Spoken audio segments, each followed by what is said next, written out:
Welcome to LawPath's legal education videos. My name is David Murdoch. I've been a lawyer for over 10 years in Australia. Today we're going to be talking about software development agreements. If you don't know anything about it, I suggest you see our other video. This is a follow-up video to that video. Today we're going to look at the finer details of a software development agreement. The first video talked about the stages. This one's talking more specifically about the clauses. When you develop a software development agreement, I mentioned in the previous video that the scope of works is essential. The problem with getting a scope of works done by the developer or the web developer who is building your software is that it's in their language. It might not be known to you what they actually mean. And if you don't understand the actual functionality that you require in your software or in your terms, then it's really important to consider hiring a third party to have a review of that scope of works before you engage that consultant. This is because there's many different languages that you can be preparing your software in. It could be in Java, it could be in .NET, it could be in Python. Choosing the right language is so important because you need to make sure that the APIs that are going to be added on, or the softwares that are going to be added onto your software, is going to be integrated easily.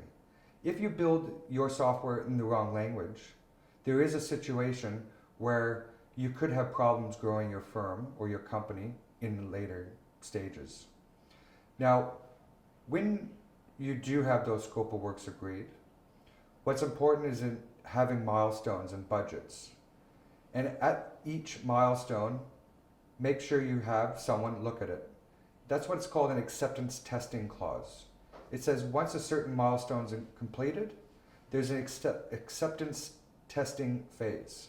And that's where they deliver up the code, a third party looks at the code, confirms it's what was promised, and then you pay.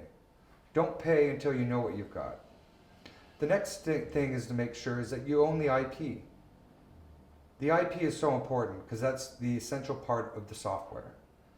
And you also don't want to pay a software developer a lot of money to build a piece of work that they can go then sell to someone else for a lot cheaper, because that's opening the doors to a competitor. So make sure you own that IP, and if you don't own that IP and they don't want you to own it, then there are other protections you can have, such as restraint of trade clauses. For more information about our restraint of trade clauses, subscribe to our channel and see our videos on restraint of trade clauses. For more information about IP clauses, visit our video on IP clauses. Make sure you subscribe to our YouTube channel.